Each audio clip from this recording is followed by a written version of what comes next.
फिर उन्होंने मुझे उठाया और कंबल में लपेट कर चले गए। मुझे नहीं पता कि उन्होंने कितनी दूर यात्रा की और फिर किसी बिंदु पर उन्होंने मुझे जमीन पर फेंक दिया।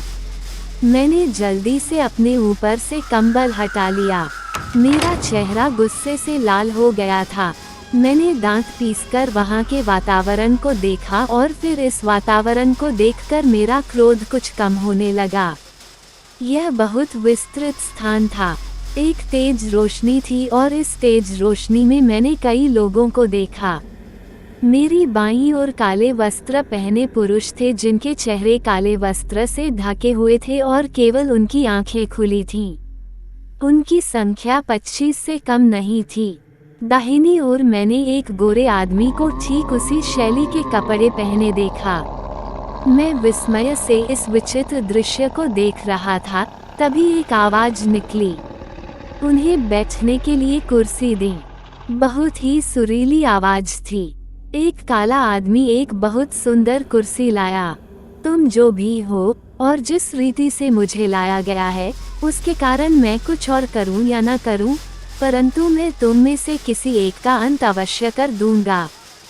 चाहो तो मेरे टुकड़े टुकड़े कर दो। क्या आपको मेरा अपमान करने का अधिकार है? मेरी कठोर आवाज का कोई जवाब नहीं था। फिर कुछ देर चुप रहने के बाद काले कपड़े पहने एक व्यक्ति उठा और बोला, ताबूत को आगे लाया जाना चाहिए। ये शब्द उन्होंने एक और बैठे काले वस्त्र पहने लोगों को संबोधित किए और कुछ पलों के बाद और जैसी जगह के एक हिस्से से वही काली पोशाक वाला आदमी एक ताबूत ले जाता हुआ दिखाई दिया और उसने ताबूत को मुझसे कुछ दूरी पर रख दिया और उसका ढक्कन खोल दिया। ताबूत के अंदर सफेद कफन में लिपटा एक शव था। तभी हल्की सिसकियों और भुरा-भुराने जैसी आवाज हुई और उसी दिशा से वही आकृति प्रकट हुई जिसके सिर पर अब भी पट्टी बंधी हुई थी। उनकी आंखों से आंसू बह रहे थे। उसने स्की ली और एक तरफ खड़ी हो गई। काले वस्त्र पहने लोग ताबूत के साथ वापस चले गए थे। तभी एक काले कपड़े वाले व्यक्ति ने आगे बढ़कर लाश के चेहरे से कपड़ा हटाया और अनायास ही मेरी नज़र उस चेहरे पर पड़ गई। मेरे पूरे अस्तित्व को इतना हिंसक झटका लगा कि कुछ पलों के लिए मेरा दिमाग पूरी तरह से नियंत्रण से बाहर हो गया। लाश उस लड़की की थी जिसे मैंने उस रात अपने कमरे में मेकअप करते हुए देखा था और जिसकी तस्वीर मुझे पापा के सूट की जेब से मिली थी, जो बाद में मेरे कपड़ों से चोरी हो गई थी। यह उसी लड़की का शव था। काले लबादे वाले आदमी ने कहा, आप उसे पहचान गए होंगे। तुम उसके हत्यारे हो और तुमने इस लड़की को मार डाला है। यह गुरनी की बेटी है और गुरनी ने उसे एक प्राचीन संधि के तहत कब्र से बाहर निकाला। वह आपसे कुछ चाहती है, जबकि उसे आपको कोई शारीरिक या जीवन हानि पहुंचाने की अनुमति नहीं थी और उसने खुद को आपके हाथों से घायल भी किया है, लेकिन गलती उसकी थी। वह अपने पागलपन में आपसे दुश्मनी करता है। अब तुम सुनो, यह शव गुरनी की बेटी का है। गुरनी कहती है कि वह उसके बिना नहीं रहना चाहती। एक परंपरा के अनुसार एक गुरनी अपनी बेटी को अपना वजूद दे सकती है। वह अपनी बेटी के शरीर में रहना चाहती है, लेकिन इस तरह से संभव है कि आप उसे अपना लें और उससे शादी कर लें।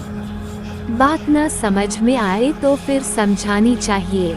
गुरनी उसके मृत शरीर में प्रवेश करके उसे सक्रिय कर देगा, लेकिन यह तभी संभव है जब उसका हत्यारा उसे अपने जीवन का हिस्सा बना ले। और चूंकि आपने उसे मार डाला है, इसलिए आपको इसे स्वयं करना होगा। हम सब मिलकर सब रूटीन ठीक कर लेंगे और आपको कोई परेशानी नहीं होगी। आपके कार्य मात्र से गुरनी की इस बेटी के अस्तित्व में एक नया जीवन आ जाएगा, लेकिन इसे भीतर से देखा जाना चाहिए। मैं धीरे धीरे अपनी इंद्रियों पर नियंत्रण पा रहा था और अब इस रोमांचक स्थिति का आनंद ले रहा था।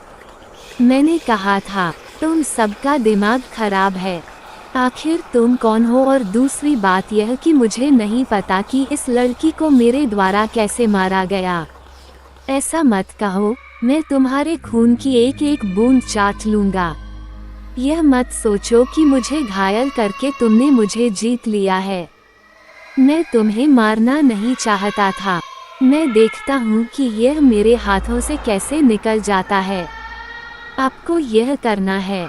भयभीत महिला अपने दांत पीसते हुए आगे बढ़ी, लेकिन उसी समय सफेद वस्त्र वाली महिलाओं में से एक ने क्रोध के लक्षण दिखाए।